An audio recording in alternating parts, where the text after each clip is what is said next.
all I'm going to do is 0.0.0.255. It's inverted.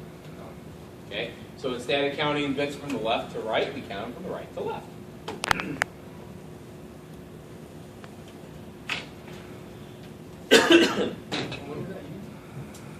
In ACLs. Yeah, you all will get there.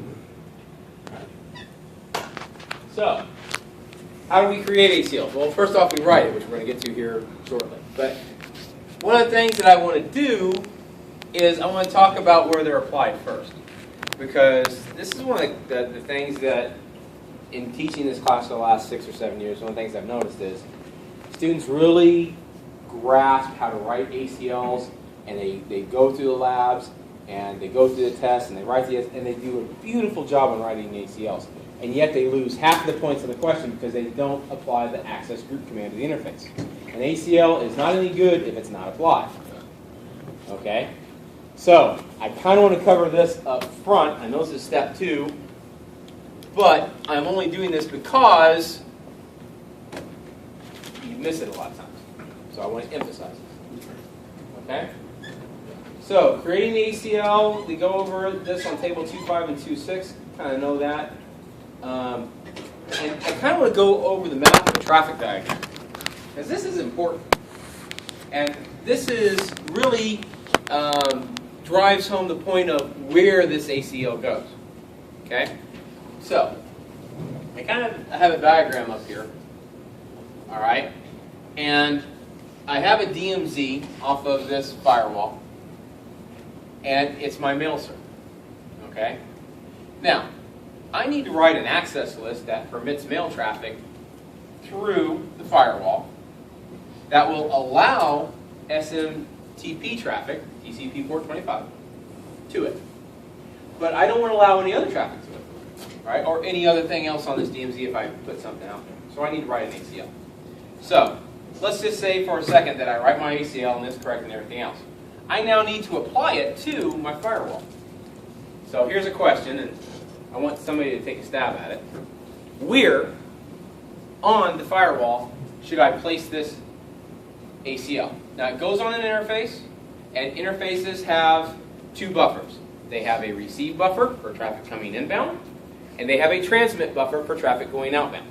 So you can apply the IP access group, which is tied to the access list, okay, it's like a pointer, to an interface, and then point it in or out. Inbound coming in the receive buffer, outbound going out the transmit buffer. And it basically looks or inspects that traffic at that point. So, given that information, where do you think is the most logical place to put this ACL? The E0 interface, the E1 interface, the E2 interface, and which direction, inbound or outbound? Sorry? E2? Okay, why do you say E2? You only want to permit certain access. Say you want any bad information Coming to the firewall? Traffic is flowing this direction. Okay? Traffic is flowing this direction. Maybe I didn't make that clear, I'm sorry. So traffic is flowing this direction. Where do I want to put my access list? Should be E1. E1? Isn't it E0? E0? Me? E1's here. Why would I want to put an access list here? So traffic is coming this way, E0. Okay, inbound or outbound? Inbound. Okay, you're right. But I want to make sure that you understand why you are right. Okay? You have to think of not only where the thread is, you want to put the access list closer to the threat versus closer to the assets being protected. A lot of rookie mistakes is they'll put the access list here closest to the items being protected on the transmit, on the outbound interface. Now you could do that, and it will work just the same way. However, you have this one caveat. As packets come into the firewall, the first thing that they hit is that receive buffer on the interface. And that's where the ACL is. Okay? That's where the filtering happens. Now, after that filter, okay, the packet goes through and hits the NAT statements, or the translation, the XLate table. All right? And it would get translated from a public IP to a private IP if it's still there. All right? After that occurs, the packet then gets referenced on the route table. Okay, to see where am I going to send this packet? Do I have a connected interface? Do I have an entry in my route table? Which interface is it going out? Where do I send it to the next transmit buffer or interface? Okay. Plus, if there's any other criteria in there, any additional internal access lists that are looking for specific information, it could hit those at those times. Now, think about all that stuff that just happened. If I put that ACL here, and everything goes through, it goes through the NAT, the XLate table, the route table, any additional switching parameters, and then hits this transmit buffer only to get dropped, you've just wasted a bunch of CPU cycles. Right? Think about this from a systems perspective. Okay? You've wasted memory. You've wasted CPU cycles. You've wasted resources that could have been done speeding up this firewall or this route. Make sense? So, we say that we put the ACL closest to the threat. That's not necessarily because of the threat. It's because we save resources on the system. Very key concept.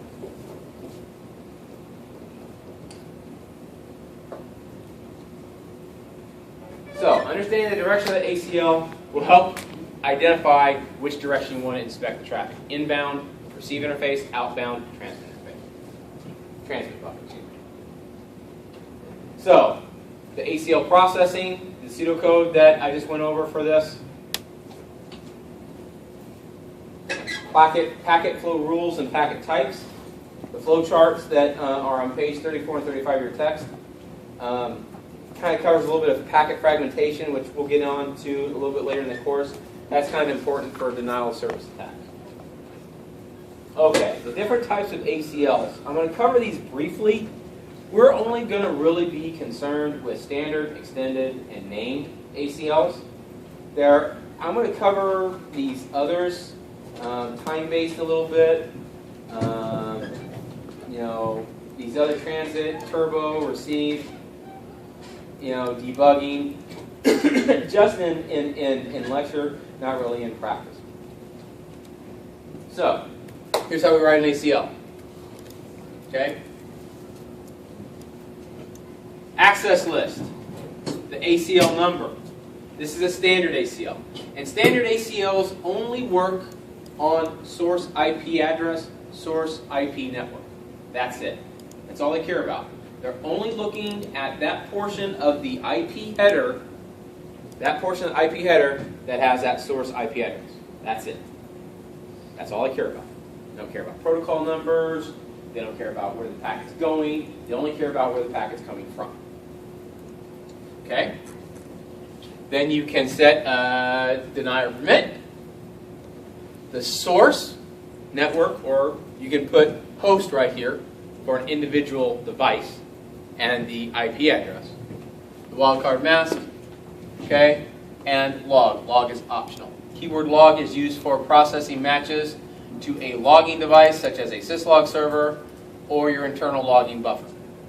Here's some examples. Access list 1, permit from this network, and it will log hits against that. Now if it doesn't match, it won't log anything. A deny, this is an implicit deny. An implicit, it's implied. Okay? We're just going to drop everything. Alright? And another one here for this Class B network. Now, this right here, you don't have to put that at the end of an access list. Because, get to my very key concept here, at the end of every ACL there is an explicit deny. Meaning, if nothing is matched in that ACL, the packet is dropped. If nothing matches that ACL, any of those entries in an ACL, the packet is dropped. Okay? It's on there automatically, or you have to? Automatically. It is executed without any sympathy.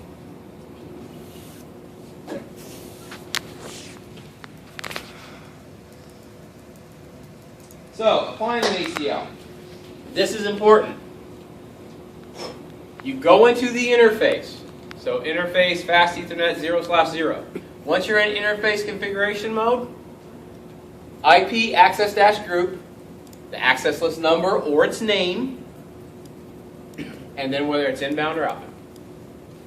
There's some examples for you right there.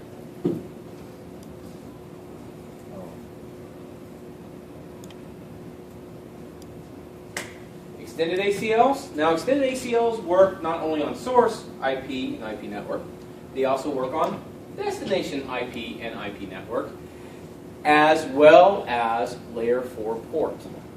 So I can get a little bit more granular as to what I'm going to filter. I can not only filter by IP address, I can also filter by protocol. Okay? So if I don't want telnet traffic, for example, coming into my network, I can filter only telnet traffic. So named ACLs can, you can name them, and these can either be standard or extended. So IP access dash list, and then you can define it, standard or extended, and then the name, and then the rest of the criteria just as if it were a normal ACL. Lock and key are also known as dynamic ACLs and allow you to set up dynamic access lists that will allow per user access control to a particular source destination using any type of authentication mechanism. Lock and key basically is dependent on telnet. It's not used very much anymore, but it's a way to build a dynamic ACL. Go through the steps of how to set up a lock and key. You invoke the access enable command to set the timeout parameter.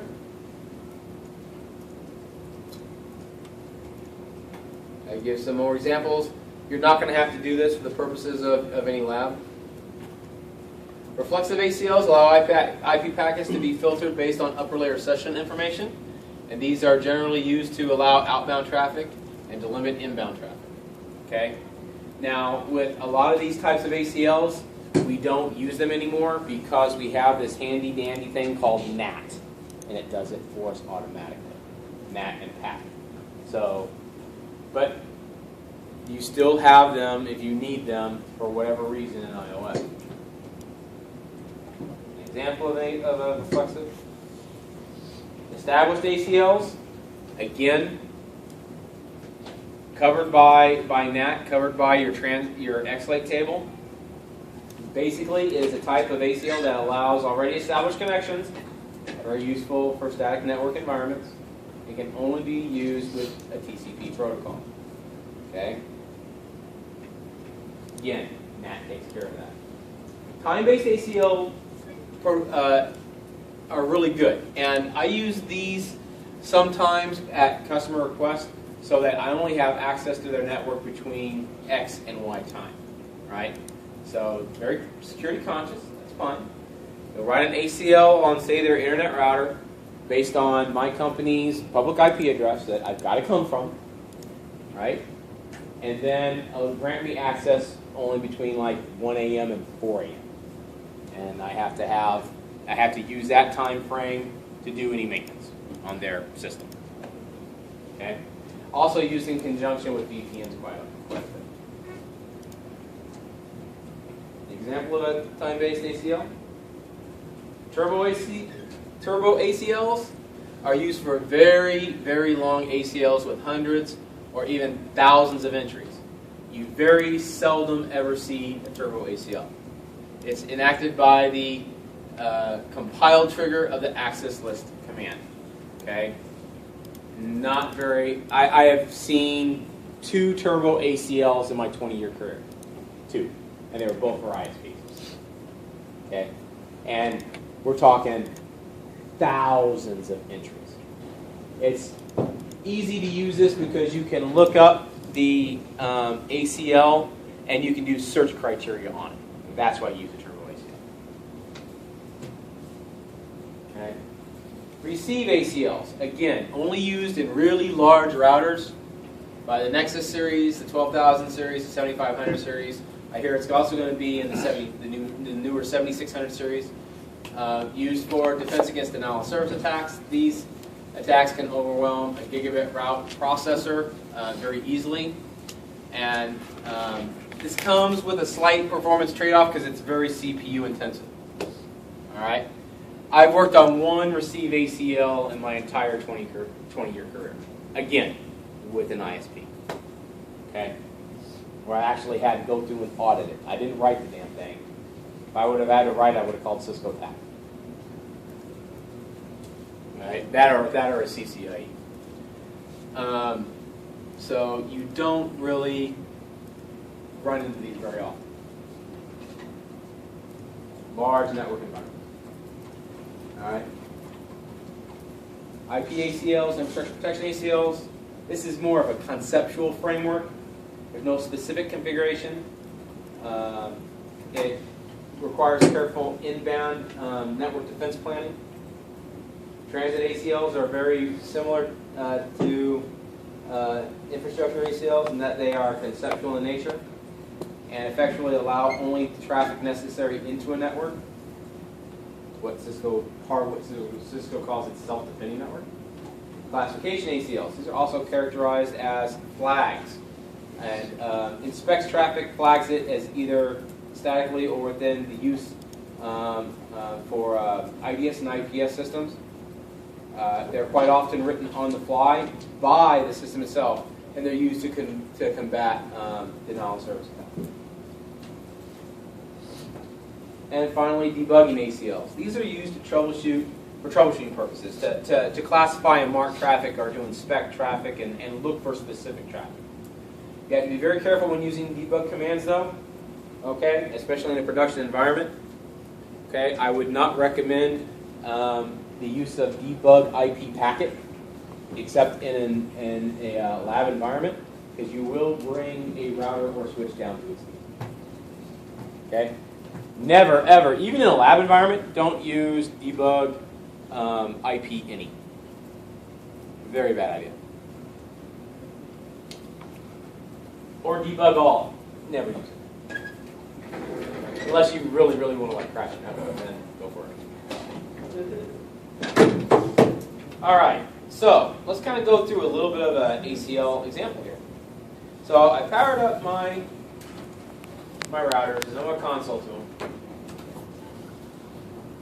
I'm going to address all these Ethernet ports.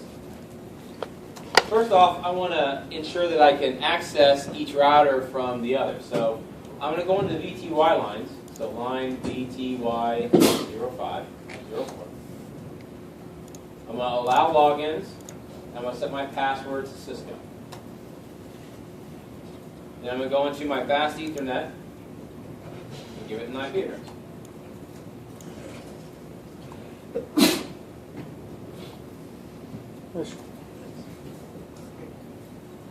Alright, and then I'm going to turn it on by using the no check command.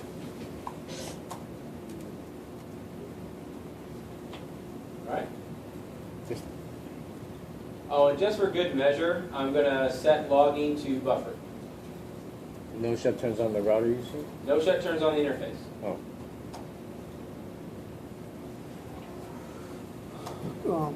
Can you move the terminal a little bit to the right, please? That way? Yeah, thank you. Oh, my bad.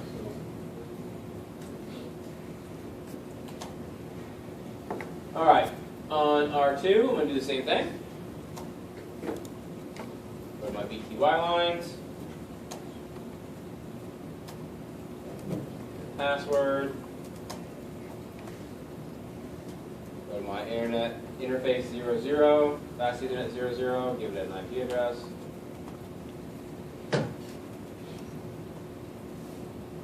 turn it on, no shut command.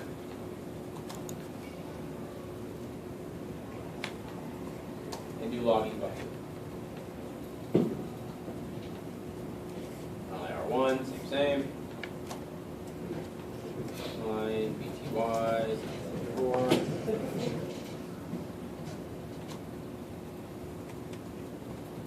Password Cisco.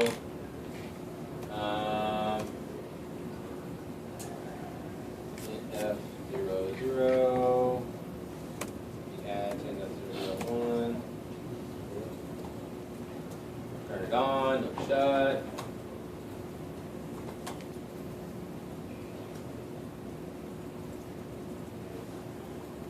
Turn on log.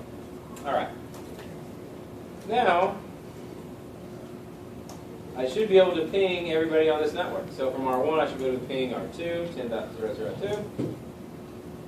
There we go. And 3. Now let's test here from R2. 3. Good. So now I have full-blown connectivity all over the place. All right, and say from R1, I should be able to telnet now to R2 by using its IP address.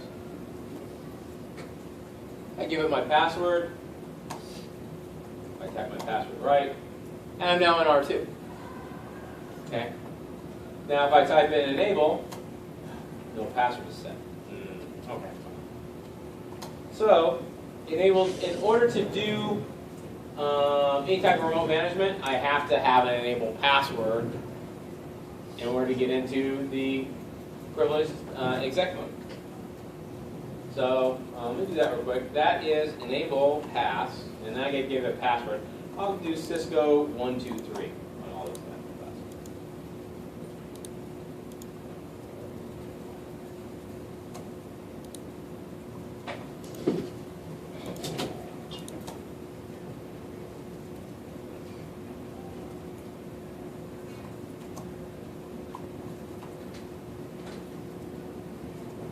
All right.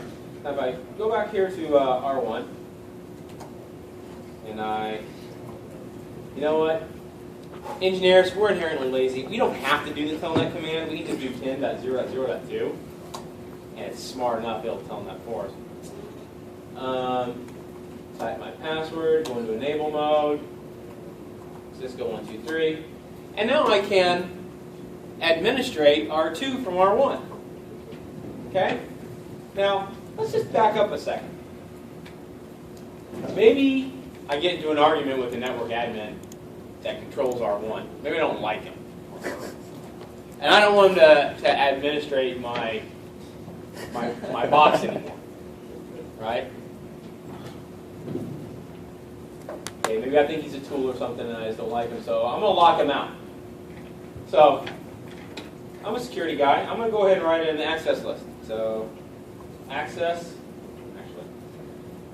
which one's the network? access dash list. Now, a standard access list that works on source IP address, it is numbered from 1 to 99. So I'm just going to make this access list number 1. Okay, and I'm going to deny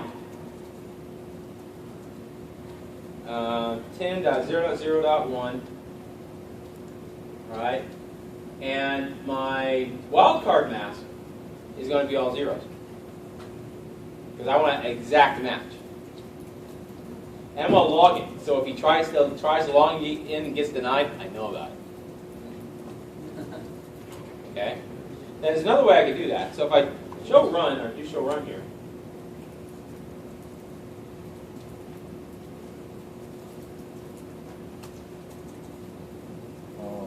okay, right there. Now I could have put host in here as well. I could have written this access dash list 1 deny host 10.0.0.1 space log. It would have done the same thing. Exact same. So host you just that one? Yeah, just that one specific one. Because, you know, maybe I like the network admin that's at R3. You know, maybe she's nice to me. I don't know. So I'm going to allow them to administrate me for R2. So you Right. just, you So created them. now I have to add this to my interface. So I'll go into interface F00, right? And then apply it. IP access dash group 1 inbound. All right. Now I wait. So the admin over at R1.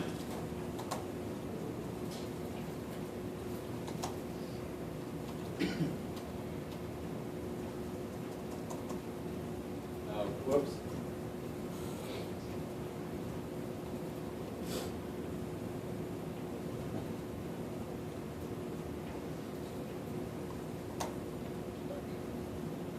For instructional purposes only.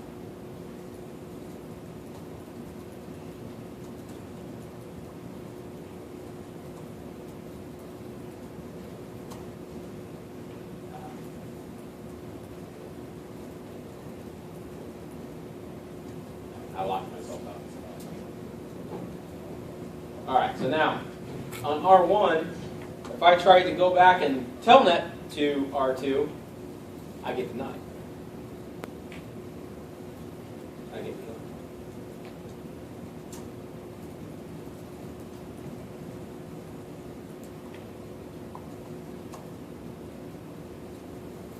I missed something. No, what was that?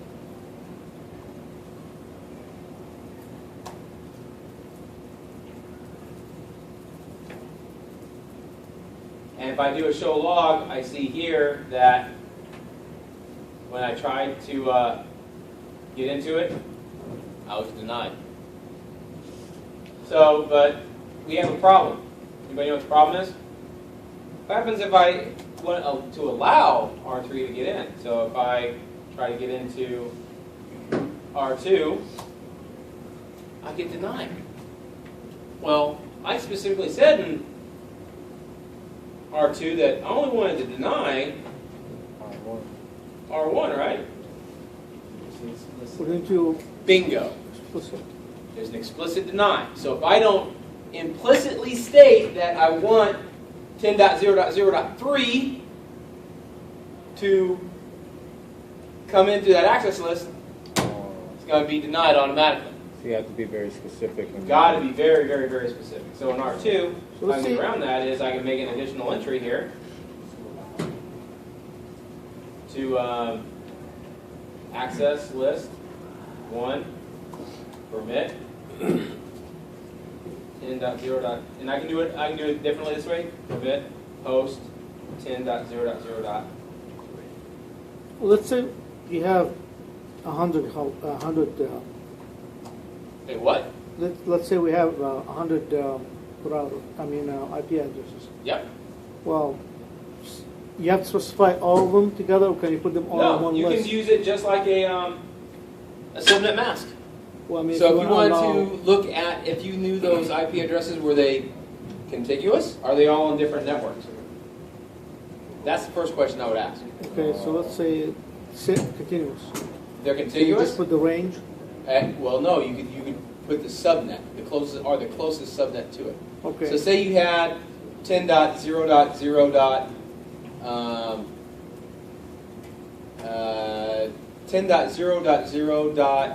10.0.0.130 through 10.0.0.190. 60 address range.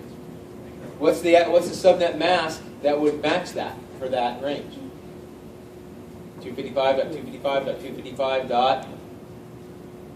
I'll give you a hint. 224. Wait, no. No, 192.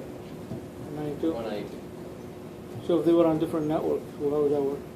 You have to have a different entry for each network. Oh my God. Okay. Yep. Or if you know, oh, I only want to allow 1 or 2 in, Mhm. just do it on a permit basis instead of a deny basis. So every time I try to access, it'll Which I'm ask getting you- to. Okay. Sam, just Okay. save your breath there, okay? All right. So now, let me do this. I go back to R3. Now, if I try to access it, I'm allowed because I have that permit entry. Cisco, EM, Cisco 123, and I'm in R2. Now, another way I could do this from R2, to Sam's point, is I did that on a deny basis. So I'm going to erase the access group real quick, or the access list.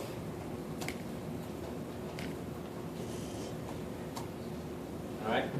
I'm going to write it a different way.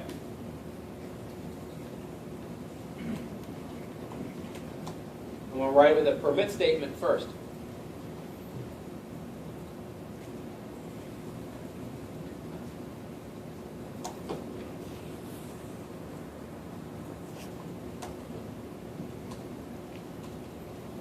Now you see I have this permit. Okay? Now if I go to R3, still get in. One can't get in. You see that log entry as soon as I went into it.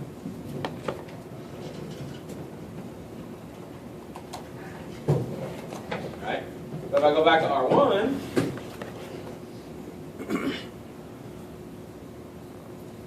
you're still denied. But here's the problem. If I try to ping, I know you're there. so not only have I denied R1 telnet traffic, what have I denied it? Entry. IP traffic. So it's like this link doesn't exist. So, standard access lists are only good up to a certain point. Do I have any questions on standard access lists? Because I'm going to go into extended access lists now. Well, it's for that. Is that right? After I deny statement. Depends on the question. I forget what the question says. You just told us to put just the deny statement. But after, you have to put something after that. Minute, call, and Permitted in, and permitted, right? Right, that's what I think. So, here's what I can do to get around this for a standard access list in R2. Okay? Alright, another way I could write this access list, so I can have R3 administrate R2, but not R1, is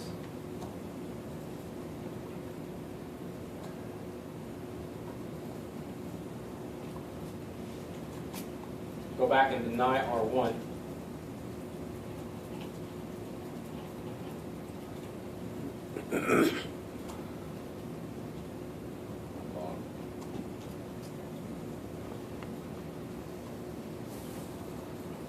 And then type